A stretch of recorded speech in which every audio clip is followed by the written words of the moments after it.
Hello, everybody, and welcome to episode 20 of the podcast where we talk all things film and television in real time. My name is Ryan, and I work as a set designer in the film and television industry. And I am Noah, a sports broadcaster who has this lovely Star Wars hat. But Ryan, we're not talking about Star Wars today. We're talking about a plethora of other topics. We're talking about Spider-Man. The brand new day trailer came out today, this morning at 7 a.m. Eastern time. We're talking about the Dune Part 3 trailer. We're talking about the Oscars that happened on Sunday.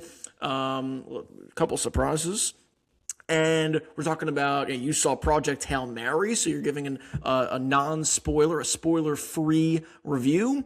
I feel like a lot's going on. March Madness is going on. Everything's happening. Like, this is it's an exciting week. It's really exciting, Noah. I mean, you know me. I feel high on life right now. I mean, I'm also in my final 2 weeks of work. I'm gonna go home for a week in between jobs. This is like peak time. So the weather's getting nicer. It's about to be summer. I'm over the moon, and yeah, we're gonna get into all these amazing trailers, pun intended, amazing. There you go. But let's kick it off with what I saw this week. Let's quickly talk about Project Hail Mary, okay? Because you're gonna try and see it not this weekend because you have a big weekend ahead. Which I don't want to mention what you have this weekend. Sure. I mean, yeah, I'm moving. I guess I might as well say I'm moving to Arkansas for a minor league broadcasting gig that I'm very excited about. Yeah, I'll be posting on all social media. I'll be posting on LinkedIn, Twitter, and Instagram next week. I'm pretty pumped up to do that. I'm pretty pumped up to start. My first day is going to be Tuesday. But yeah, I'm moving from New York to Arkansas. I don't know what the hell's going to be in Arkansas, but I guess I'll find out. It'll be exciting. It's always cool to be in a new space and meet new people. And yeah, I'm really pumped for you. So yeah, you also have a big change. So it's just a good time in life, I feel. And I hope you're feeling positive and optimistic about your new position. It's a brand new time. It's a brand new week. It's a brand new month. Day. And yeah, might even say that. You might even say it's a brand new day. Yeah. That's great. But yes, so I guess the week after, hopefully you'll check out Project Hail Mary. If this is your first time listening to us, I talked about my anticipation for Project Hail Mary a lot on this podcast. I love sci-fi. I love Gosling. Really like Lord and Miller, the directors. And I really want to love this movie. So I read the book, as I've mentioned before. And I finished the book like 24 hours before watching the movie, and I loved the book. I thought it was really, really incredible. And I was pumped for the movie. I was seeing it for the first time in 70 millimeter IMAX, my first time seeing a movie in 70 millimeter. And Noah, I loved this movie. I mean, you already know this because we did talk about this, even though we haven't talked about any of the other things we're going to talk about today. I couldn't contain my excitement about how much I loved Project Hail Mary. I initially got it out of the theater and ranked it a 5-star movie. I was just so blown away by it. As you know, I've lowered my score to 4.5. I think I was just too impulsive on that because when I look at my 5-star movies, I have like 19 of them, and I don't know if it's at that level right now. It could maybe get boosted up on a second viewing. But it's a 4.5-star movie, at least for me. This movie is incredible from all aspects. I can't wait for you to see it. It's funny, it's fun, it's thrilling, it's heartwarming. Gosling's incredible. I don't want to say too much. I will say one thing, Noah. I wish I didn't read the book. It's different? No. It's very similar. Okay. But I haven't really had that experience, at least later on in life, of where I'm watching a movie based off a book. Like Dune, for example. I read Dune after I watched the movie. And I'm a movie guy, you know what I mean? And I think I would have liked the movie. Not that I can't find any flaws with the movie. I wish I didn't know what was going to happen in each scene. Because that's how good it is, that I wish I was experiencing it and I could feel a little bit more. I felt the emotion, but I wish I was on the... I knew what was going to happen at the end of each scene. I wish I could experience it without knowing what was going to happen. So if you're a movie fan, this is one of those movies that I'd recommend you watch first, and then maybe you go back and read the book, because the book's great because it really goes into a bunch of the science and like why he's doing the things he's doing, which is great, and it'll paint a better picture of the movie. But if you're a movie fan, I'd recommend seeing the movie first before the book. I know that's the unpopular, usual thing to say, but I think I would have enjoyed the movie even more if I didn't know what was going to happen at each scene. That's totally a fair opinion. I mean, I've thought that way with Harry Potter. Like, I love the movies so much. I have very strong opinions on how great the Harry Potter movies are. Um, and but I still knew a lot of what was going to happen because I did book movie, book movie, book movie. So I knew for the most part. Like, obviously they changed some things here and there, but like, yeah. So I totally get that. What was your favorite aspect? Obviously, you're not going to go into spoilers. I haven't seen it yet. I'm going to see it. My plan is to see it next week. What was your favorite, like, without giving anything away, aspect about the movie or about the viewing experience? Well, back to what we were saying a second before, I think the story might have been my favorite if I didn't know what was going to happen already, because I would Mm. have loved to experience some of the twists and turns, because there's a lot without knowing they were coming, you know? Okay. And I think those gut punches would have hit harder. So taking that out of the question, I think the visuals of this movie are incredible. They are incredible. And knowing the fact that they used no green screen, they said, they still had special effects and stuff and VFX, but knowing the stuff that they did so much of it practically. Rocky is a puppet. You know what I mean? They use puppet and they clean it up with CGI, but it is, I love that it's handcrafted, the movie, and you feel it. You feel it. There were moments in this movie that I actually had to, like, maybe it was the big IMAX screen, but I actually had to like look down at my hands because I felt like the room was spinning. Like, genuinely. Wow. It's really good. So the visuals, and then the story's just so good, dude. It's just a really, really good story that like makes you just, it's about friendship and it makes you just like want to be a better person. I don't know. I love those Like, movies. so Superman. Yeah, sure, sure. In a different way though. But Yeah. yes, Okay. yeah. It's more about like the companionship side of that, you Mhm. know? Um, That's cool. Good. I mean, I'm seeing it, so I'm going to see it. So that's good. yeah, I'm really Awesome. excited for you to see it. And I can't wait to go back and see it again. And it's just so nice. Obviously, it's not a fully like original story because it's based off a book, but it's nice to see a movie getting this much traction and attention that isn't based off a pre-existing like big IP. Um, and the best thing about another great thing about it is I think anyone would enjoy this movie. Families, adults, kids, girls, boys, whoever. It's really a four quadrant wide range appeal movie. It's funny. I I can go on, and we're gonna talk a lot about this next week or 2 weeks whenever you see it. But it's great. I was not disappointed. And the appeal is really driven by the actor. It's driven by Gosling, and we've had a couple of conversations now about, is it more directors now? Is it more Marvel, DC, IP like you're talking about, and sequels and everything. So it is nice, even though it's adapted, to see Gosling drive this movie that you say is great. You gave it 4.5 stars. I'm going to see it. Like if it wasn't Ryan Gosling, if it was a lower tier actor or actress or whatever, I don't know if I would be as inclined to see it. I don't know if you'd be as inclined to see it. So, yeah. Yeah, Gosling's incredible. He also has the best name. Uh, the Ryans. One day when I make it big, it'll be Oh my me goodness. and Gosling and Reynolds on the carpet together, smiling for a Ryan photo. You know. Who's the most famous Noah in the industry? The first one was like Noah Khan that popped in my head, but I'm trying to think of actors. Who's like Noah? Noah Like, Centineo? yeah, that's someone. Noah Centineo? This is Noah. brutal. I've been told that my name is like basic and popular and everything, but I can't think of Oh, anyone in the industry.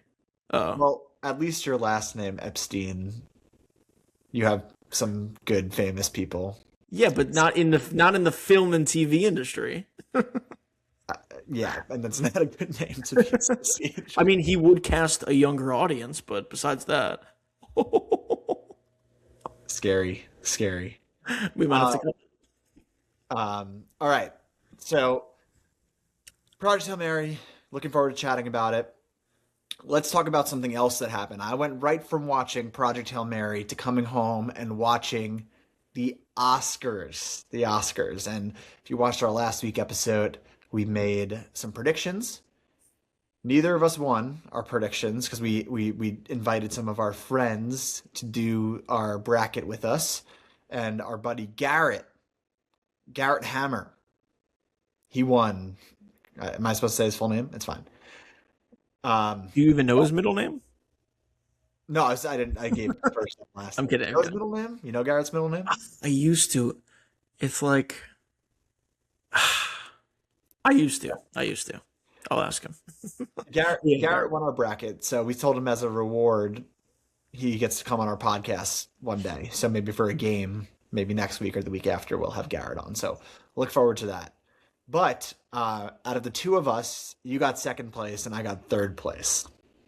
Yeah, I'm happy with how I did. I was kind of cruising. It was at the very end, Garrett and I were tied, and then it was just like whoever won between he had Michael B and One Battle, and I had Chalamet and Sinners. And then he ended up winning both, and I ended up losing both. So then it was like that's the 2 point difference where he ended up having two better than me. Um, but yeah, no, I feel good about how I did. And yeah, I guess props to Garrett for getting he got 20 right. I got 18 right. He got 20 out of 24. That's pretty impressive. And I got 16. So Still good. still good, not good enough. Not good enough. I wasn't good Well, enough. well, let's start with Best Picture. You just mentioned it. One battle after another. Um, I predicted Sinners. I think you also. Oh wait, actually, I think I had one Yeah, battle. Sorry. you picked one battle. Yeah, I did. I did have one. Okay, never mind. I I did was have gonna one say battle. Yeah. you picked one battle. Um, Look, so well deserved. It's an incredible movie. I'm sure it was close, but yeah, one battle really swept the night for the most part. That was our story of the night. One battle. So even though Sinners had the most nominations, doesn't mean that it's the best overall. That one's one battle. So I thought it should have been. I agreed with you that I thought Sinners. I thought it had a shot. I thought it deserved it the most. We've talked about that a little bit, but at the end of the day, I just thought that that like for me, I know we did the casting where you chose I think you picked Marty Supreme. I feel like that was gonna be a one battle win. And then from there, I was thinking, all right, so it's going to have the best casting. I think it's going to win the best editing. I think it's probably going to win best director, even though I would have rathered Coogler. And I think I even chose Coogler. It's going to win. I was thinking, I was like, it's going to win that. It's going to win. And I was thinking, you know what? I guess if it's going to win all of these individual stuff, it's probably going to win best picture. So yeah, not too shocking, even though I would have preferred Sinners. totally, totally, and you kind of just touched on it. Best director, very similarly, Paul Thomas Anderson. I've recently kind of made my way through a bunch of PTA movies, so I watched Phantom Thread, I watched There Will Be Blood, I watched Magnolia. I'm a big fan of this guy. All his movies are so different and diverse, and I'm really happy he got his due. Coogler will get his. Coogler did get an Oscar, which we'll talk Yep. to about in a second, but Coogler will get a Best Directing Oscar one day, and I would have been very happy if he got it now. But yeah, I all the momentum was towards Paul Thomas Anderson getting this, and I'm very happy for him. So Yeah, and he won two, right? Because he won for directing and writing. yeah, so he will also he also won Best Adapted Screenplay. So congratulations to him on that. So he won his first two Oscar, three if you include Best Picture, and then Coogler won Best Original Screenplay. So what do you think about those? Yeah, no, I think we both got both of them correct, if I'm not Mhm. mistaken. I feel like it was the big two. Those were the big two in terms of a lot. Like it was always going to be a Sinners versus one battle after another Oscars. And then there were questions about Marty Supreme will get one here, one there, and it just didn't at all. So it ended up being a one battle versus Sinners Oscars, and deservedly so. Like I think those were like I feel like most people would agree those are the best two movies of the year. And yeah, Coogler is the man. He's a great writer. and then PTA, I did think it was written well. I feel like I might have touched upon this last time, but the everything with Leo, even with Benicio, like everything with Leo and Benicio, it was such, you could tell it's like written for Leo to just like take it and put it to the next level. And it's like those directors, those writers who write for the actors, who write for the actors to, take it and whether it's improvisation or whether it's ad-libbing or whatever the hell you want to call it, like, that Leo's great at that. Let's just like let him cook kind of thing. So that's at least what it felt like to me. And I think he did a great job in terms of that. Yeah, I was listening to another one of my like podcasters I listen to, and he said he thinks the number one job of a director is to guide, and this could be, everyone has different opinions, but number one is to guide your actor to get the best performance. And I think Paul Thomas Anderson definitely does that for all across the board in his acting performances in one battle after another. And yeah, I agree with what you said about both their writing and their dialogue. So kudos to them. Oh, one more thing I was going to say about that is, I don't know if you saw this, but Scorsese's first Oscar, PTA's, and Cameron's first Oscar were all in movies that they directed Leonardo DiCaprio in. So The Departed for Scorsese, PTA, and then who was the third? Cameron, so Titanic, I think. So pretty, just fun little back. So I saw a tweet about this. I saw a tweet about this, not the exact one that you just said, but about Leo, because obviously the big thing with him was like, oh, couldn't win the Oscar. Like movie after, like he would keep getting nominated, and he finally won in 2015 with The Revenant. But I saw a tweet that was like, isn't the point to kind of be the star of the movie that wins Best Picture? Like, isn't that kind of the point? It's kind of like to put a sports analogy, it's kind of like that's the MVP. Like Michael B. Jordan won MVP, but Leo won the championship because his movie won Best Picture. So it's like I know it's not the exact same thing, but yeah, if I'm Leo, I'm going to be very happy that my movie won Best Picture, and a lot of his movies have won Best Picture. 100%. 100%, because you're the focal point. If you're not doing your job, that movie can't win. So, yep. Couldn't agree more. And then, yeah, let's talk about Best Actor, because we're kind of on that. A lot of people thought it was going to go to Chalamet. It didn't. It went to Michael B. Jordan. Amazing speech. Just incredible. He is the man. I'm really happy for him. Obviously, he's playing two roles. One role kind of becomes a second role in itself in that movie. And they're twins, and they have their nuances. And yeah, I would have voted for Chalamet, but I couldn't be more happy for Michael B. Jordan.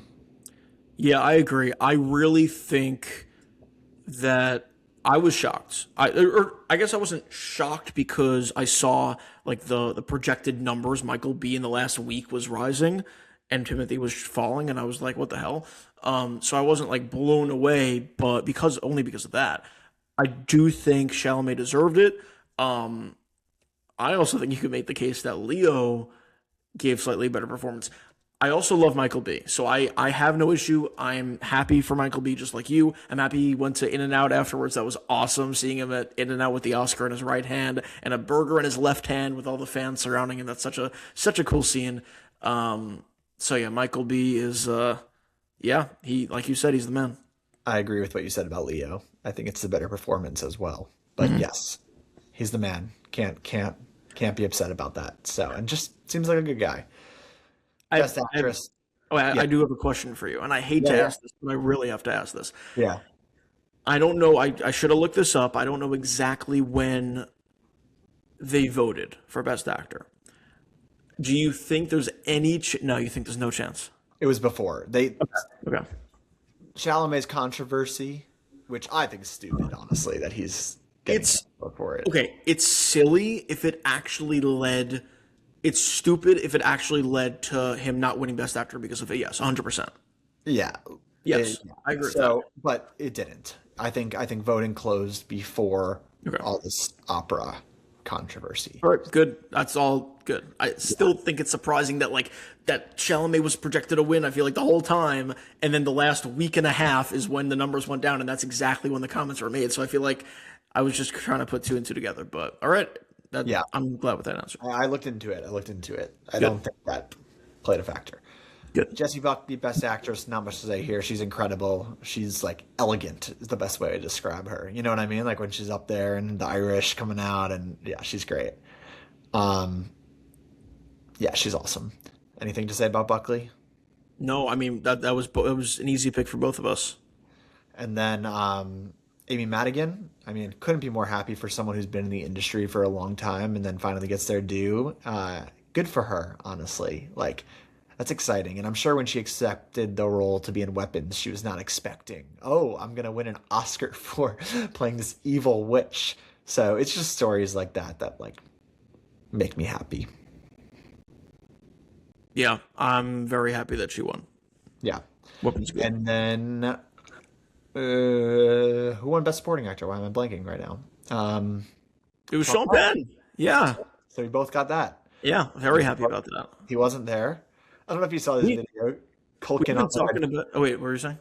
Kieran Culkin on the red carpet. He's like, you saw. He's like, as much as I loved winning the Oscar, one of the biggest. I love that Downey got to hand me the Oscar. I can't wait to hand someone their Oscar tonight. Sean Penn wins, and then he makes some sort of dig, which I didn't think was totally appropriate, honestly, but whatever. Yeah, or didn't want to be. Yeah, Yeah, like just seriously, dude. Anyway, yeah. I like Kieran Culkin. That's him. That's his humor. Yeah. What were you gonna say?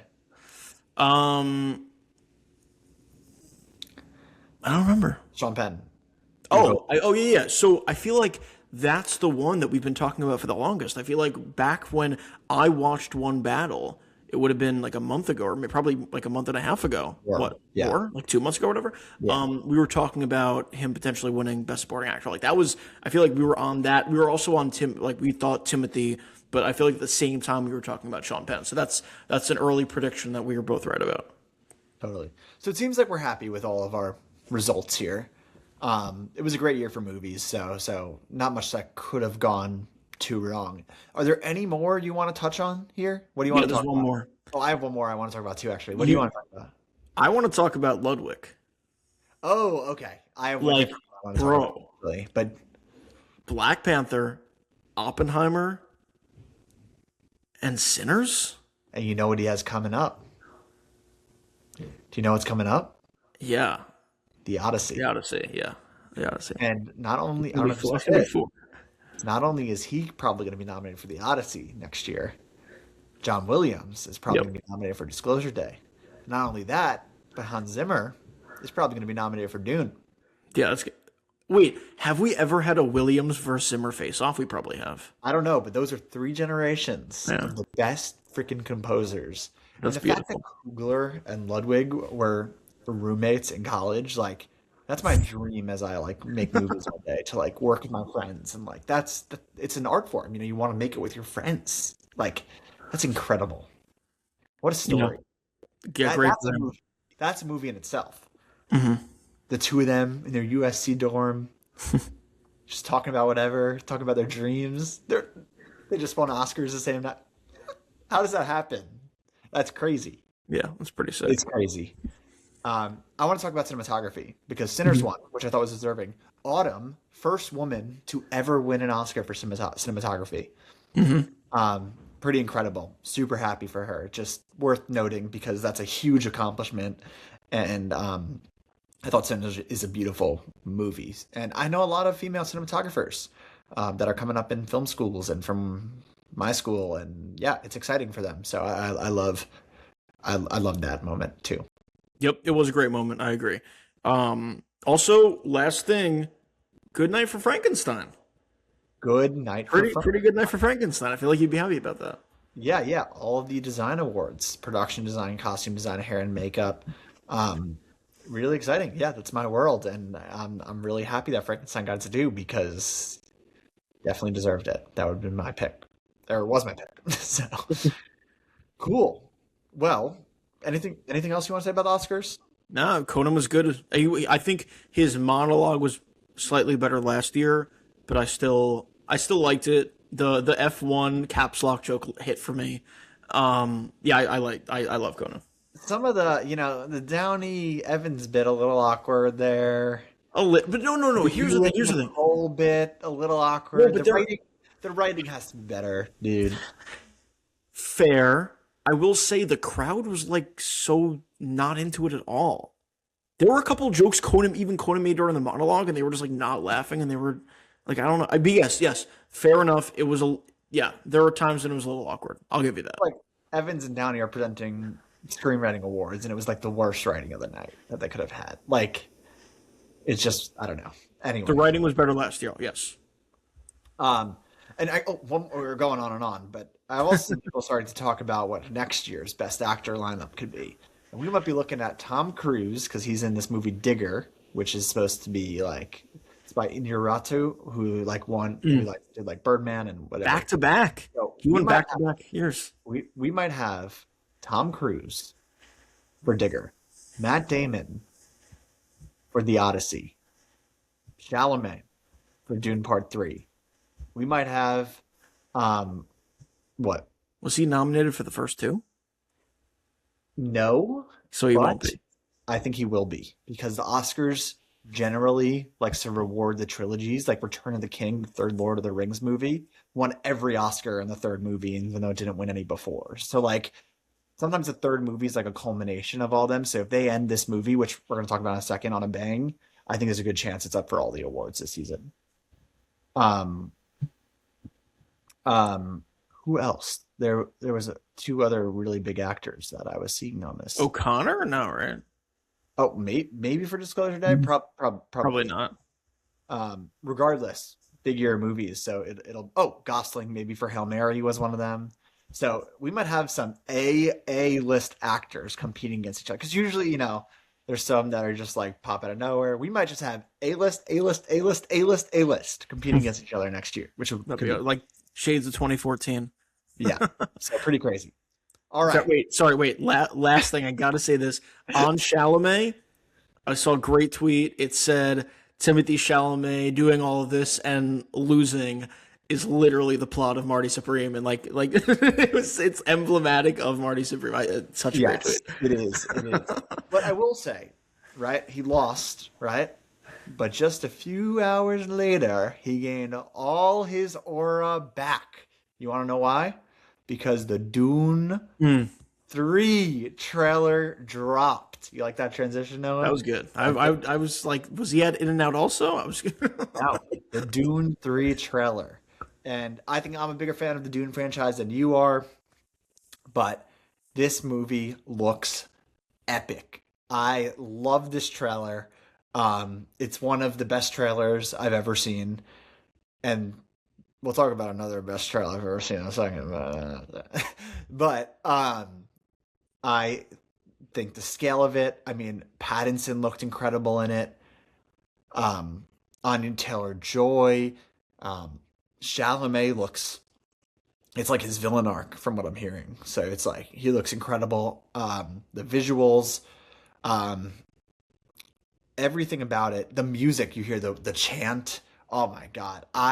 Hans Zimmer. I mean, I'm pumped. I am pumped for Avengers Doomsday. Yeah, now it's like, I don't even know which movie I'm going to see first. Like, probably Avengers. But just because, like, the spoilerness of it, like, I feel like it gets spoiled quicker. But I'm probably going Avengers right into Dune and then maybe back again. What do you think of the trailer? It was a really good trailer. It was a really good trailer. So like you said, I'm not as big of a fan as you are. I still like the movies. Like I liked Dune, and I kind of really like Dune too. I should probably rewatch Dune Part 2 because I remember really liking it. I remember Chalamet like blew me away. That was, I think I might have said on this pod already. That was the moment where I was like, oh wait a minute, okay, Chalamet. I get it. Like I get the hype because I know he was only a kid, but I really don't like him in Interstellar at all. So that was my first Chalamet experience, and then I've seen a few Chalamets in between, but then I saw Dune Part 2, and that was, up until that point, the best performance I had seen from him, I think. And he was, so that was great. The story was really good. The Lisan Al Gaib was hilarious. Javier Bardem was really funny. Like there was a lot of good with that movie. And look, it's an interesting story. It's a compelling story. It just doesn't like stick with me the same way other big IPs do, but I'm still going to see it like right when it comes out. Aaron's obsessed with it. He'll drag me to the theater, I'm sure. So, yeah, it was a good trailer. Pattinson's blonde, which is very interesting. I did not expect that. Like when that kind of threw me, I was like, oh. But he's awesome. So yeah, I'm excited. Yeah, I'm pumped. And I will say, the first time I watched the Dune movies, like I liked them. I really did. It wasn't until I went back and read the book and understand a little bit more of like the world building and then watched the movies again and again. And each time I watch the movies, I'm not saying to read the book, but watch it again because they're so nuanced and there's so many layers to the world and what's going on. And it takes time to really understand what's going on in these movies. They're like elevated sci-fi. So I think it's worth you rewatching both Dune movies, because I really think they just get better and better with each viewing as you're really kind of understanding the terminology and what they're talking about. So I agree with you. You should go back and watch it. But yeah, it looks like he's giving an all-star performance in this. I'm pumped. And yeah, Pattinson looks like scary in it. I don't know if you saw that poster of Florence Pugh with all like the white stuff on her face. Do you see that? That looks crazy. The visuals in these movies are just amazing. And the cast, I mean, must be some of the best. If you line up all these names across all three movies, it's some of the best Yep. casting ever. I mean, Yep. 100%. 100%. Yep. and this means this is a movie with Zendaya and Robert Pattinson, which is the third movie of the year that has Zendaya and Robert Pattinson because they're in this together, they're in the Odyssey together, and they're in the drama that's coming out soon. So big year for both of them, and it doesn't even touch on all of Zendaya's projects, which we're about to get to. Yeah, Zendaya has a ridiculous 2026. Yeah, I mean, she Ridiculous. this year, past year, kind of off, but obviously she wasn't off. She was filming Yeah. thing after thing after thing. She also has Euphoria, right? Isn't like the next season of Euphoria coming out or whatever? Yes, and Euphoria. So I'm not a Euphoria Ridiculous. guy. Me neither, but it's just another thing that she has this year. It's just ridiculous. And it's a big thing. It's huge. People love Mhm. people love Euphoria, or at least it has. I feel like people have mixed reactions on Euphoria, but it has a big pop culture grip. You know. Yes. Sydney Sweeney is in it. So yeah, this was genuinely one of one of my favorite trailers I've seen. I My excitement has increased. Um, yeah, I was pumped all day after watching that. Yeah, no, it was I'm excited for it. I am. It's just again, look, maybe I should read the books or rewatch the movies. I'm way more likely to rewatch the movies than I am to read the books. But I should probably give it. I remember in theaters, I did like Dune Part Two. I like Dune Part Two more than I like Dune Part One. I saw each movie once, so I Yeah, should probably give it a rewatch. yeah, definitely worth it. All right, let's move on to this because I thought I couldn't get any more pumped after that Dune trailer, and then I saw the Spider-Man trailer this morning, and dude, we were gonna wait to maybe watch it together tonight. I couldn't wait. There's no way. This trailer is incredible. There are multiple things in this trailer that just blew my mind. So let's hear your thoughts first on the trailer, and then let's go through some of these things. So what did you think on the trailer, Noah? I'm gonna start with something negative before I talk about the trailer itself. Because we're gonna be positive, like there's so much positivity that's about to happen. We're gonna be glowing back and forth. But there's one negative. Whose idea was it to release the oh, so I'm glad you agree with me. Whose idea was it to release the 2 second clips yesterday? That's so stupid. Like I was so excited. We've been talking about the potential Spider-Man Brand New Day trailer for months. We thought, oh, it's definitely going to be a debut on the Super Bowl, which is well over a month ago at this point, because it's been so long and the movie's coming out in July. So it has to be now. We've been waiting, and now they're going to show us like 2 second clips. Show us the goddamn trailer. So so I was staying off social media yesterday because I just didn't want to see the clips. I didn't want to get like I wanted to see the whole trailer once. So that's just my first thing. Very quickly, negativity. Now we move on to today. I woke up at like 7:40 and I was very happy. The trailer was really, really good. I am a far bigger Spider-Man fan than Dune fan. This means a lot to me. There was so much good with it. Like I know you're going to touch on individual points. Starting the trailer right off, Ned and MJ MIT, great decision. Love that because it's showing, we're literally picking up exactly where we left off. Not like timeline wise, but storyline wise, where everyone, like his friends, doesn't know who Peter Parker is, or his friends don't know who Peter Parker is. And he's like depressed. We got depressed Spider-Man, and then he's swinging alone, and you got the inside the mask shot, which doesn't really make sense because a mask would be very close on the face, but that's okay because rule of cool. Then we get, like, I don't know, there's so much great in it. We got a Bruce Banner sighting. We got a Scorpion sighting, who's played by Michael Mando, who's a great actor, who's in Better Call Saul.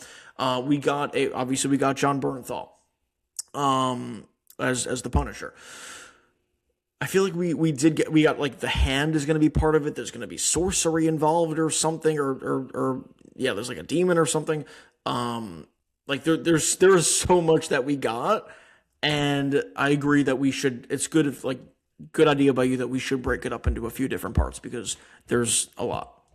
There's a lot, and I'm on the same page as you. I agree that yesterday was stupid. I don't want to harp on that. Yep, I agree. Yeah, I needed to get it off my chest a little bit. Dumber than the chair thing. Dumber than the chair thing for Doomsday. Way dumber. Way dumber. Anyway, wasted 12 hours watching chairs. Anyway, this was worse. Yeah, let's start with this. Organic webbing. Let's start with that. What do you think? He can produce webbing now. I have a theory. Go for it. Go for it. I tried to find the connecting thread between all these villains and all that's kind of going on. So he all of a sudden has real powers now. Obviously, he had strength and stuff, but all of a sudden, Are we 100% sure? Because in the remind me if I'm wrong. I've watched it a few times. In the trailer, it seemed like he couldn't get it out, and he like woke up. Maybe it was a dream sequence, but he woke up and he was already surrounded by webs. So you're saying that's the organic web that he already shot, and then he couldn't shoot anymore? Is that that he used it, or he was in a cocoon? He is producing webs, and the whole thing is he's producing webs, 100%. He's mutating. Okay. He's mutating. That's the word. He's a mutant, Yeah. I think. That's the whole idea of the movie, right? Oh shit! It has to be, dude. The whole idea Is that where Sadie Sink comes in? it has to be, dude, because then he breaks into the tank, and there's some other super powered older lady. You know what I'm talking about? Mm-hmm. And then there's the Sadie Sink or whoever that is chained up with the cuffs on, the dampening cuffs in that little room, And he goes to Bruce Banner to examine his genes, and you see his whole body being scanned. They're going to find some sort of mutation in Spider-Man. He's going to be some sort of a mutant, similar to how they found it in Kamala. Is that in the comic? Like, I'm just wondering. I don't know, but I'm telling you, dude, this is what I think is happening. Okay. He's going to find some sort of gene in him, and there's going to be a task force or something that he has to take down, or something's going after the people that are starting to get this gene. That's my theory at the moment. Because it makes sense. It's like, why is Jean Grey in this movie? Why is Banner in this movie? Because he's helping him figure out the gene stuff, the science stuff. Why is he going after this lady that seems like she can, like, mind bend or something like that, like saving her? These are all people with superpowered abilities, I guess my question is, where does Punisher and Scorpion come in? But I guess Scorpion makes sense because he already knows him, and then Punisher, I don't know. I guess we'll find out. He might be part of the task force that's hunting down these people. Not a bad theory. The whole tank, and they find her in the tank. This older lady that seems to have some sort of mutation or powers, and you see all those shots from when they were filming on the streets in the tank. He's chasing down the tank, and there looks like there's Punisher type villains following them. The tank has the Punisher logo. I think the Punisher is hunting down people that have this mutation, and Spider-Man's trying to get to the bottom of why his body's changing and why he's all of a sudden mutating like this. You Severance fan? Yeah. I haven't seen season 2. But my point is, Milchek is the guy who's ahead of the task force. So in your theory, he would be assigning Bernthal. He would be assigning the Punisher. Yes. Interesting. Okay. Yeah. I like that theory. Yeah. Interesting. But yeah, what do you think about him being able to shoot webs? Okay. I saw something about this. I've always preferred shooting organic webs to what the hell is it called?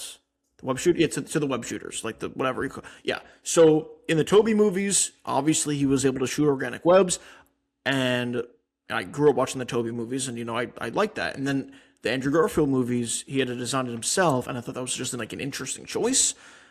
Then obviously they stuck with that for the Tom Holland movies, and they made the reference. They even made the reference about it in No Way Home, which is very funny.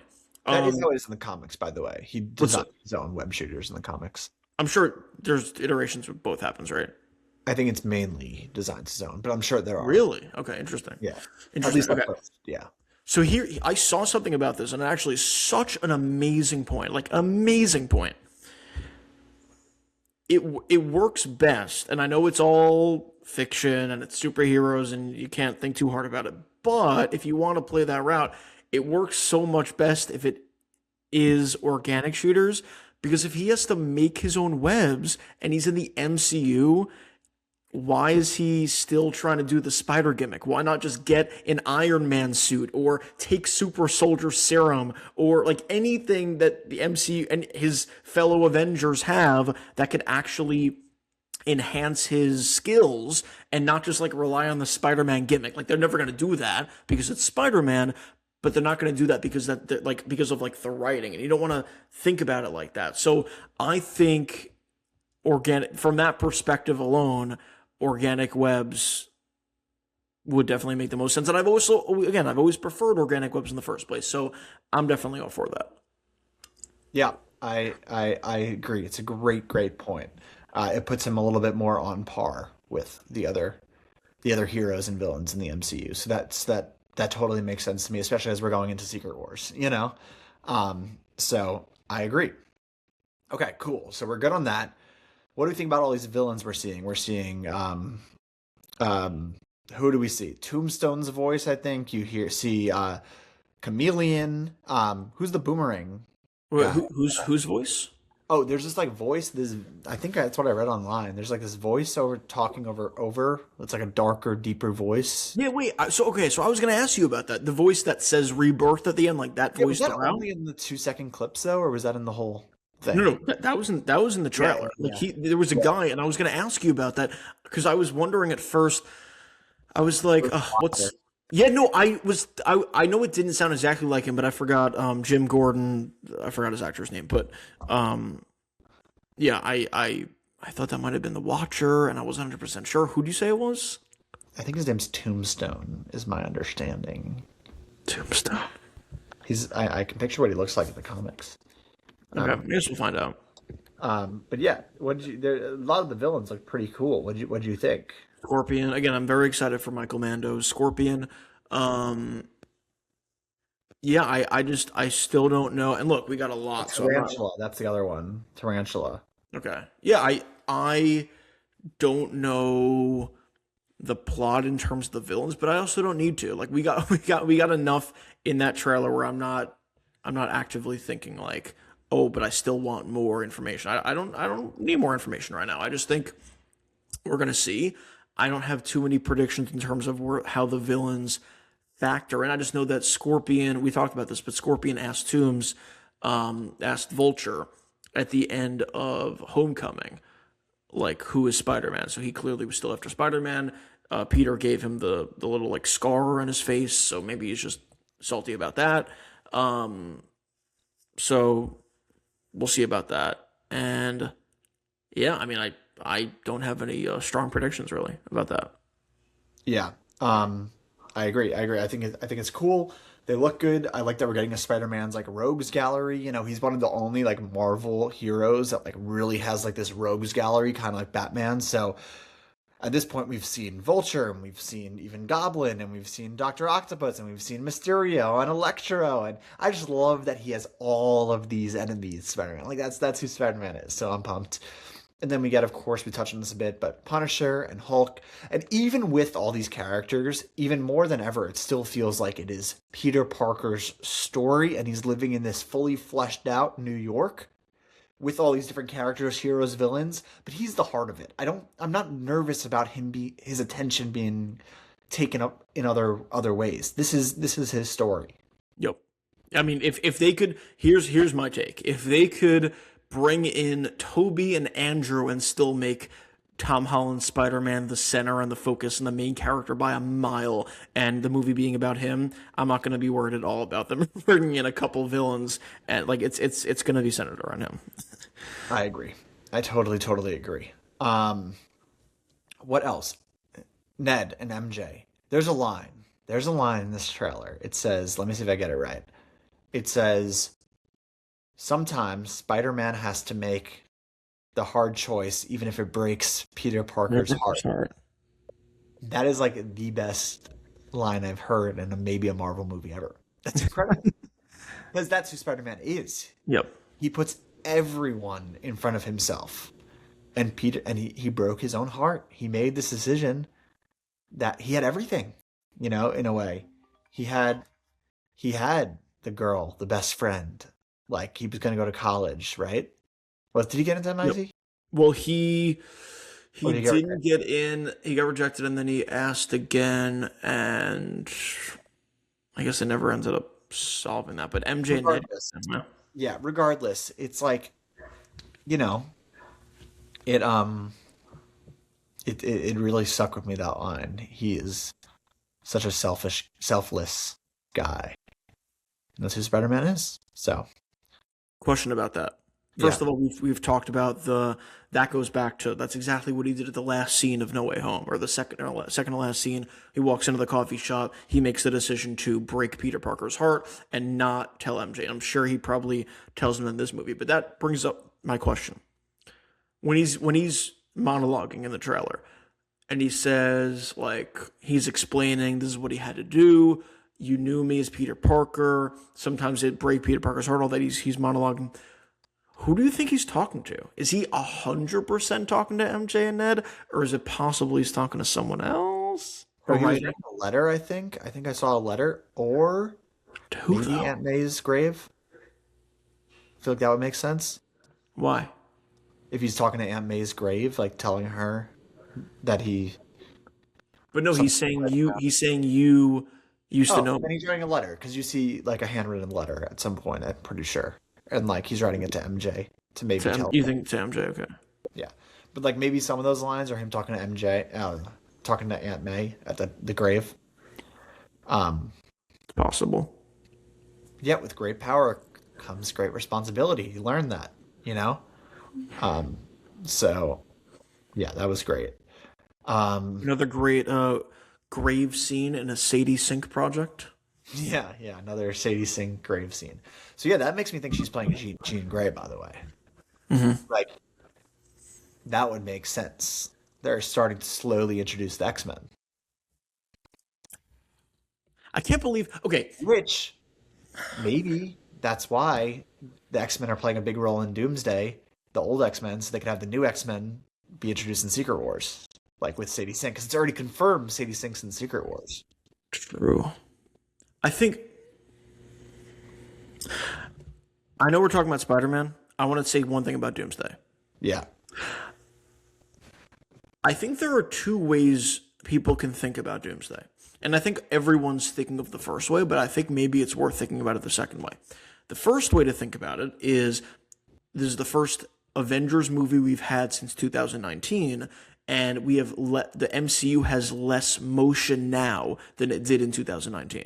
That's one way to think about it. That's the main way that people are thinking of the too many characters. They have to bring the Russos back and Tony back, or RDJ back and Steve Rogers back and everything.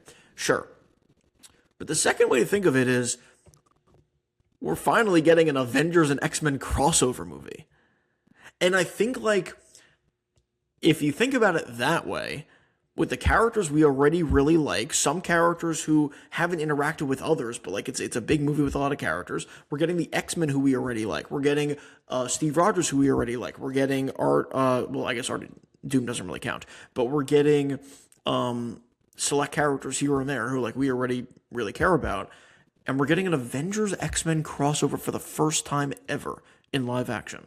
So I had that thought earlier today, or maybe yesterday, or whatever. I just felt the need to say that because I'm not saying that guarantees it's going to be a great movie or anything, but it's just another way to think about it. That like think about it less in terms of the MCU progression, and more in terms of we've gotten all those characters in the past. Now we're getting a combination of Avengers and X-Men. I don't know. Maybe you disagree. That's totally fair. If anybody disagrees, I just think maybe that's another way to think of it. No, I mean, I think people are thinking of it that way. I don't think people aren't. Okay.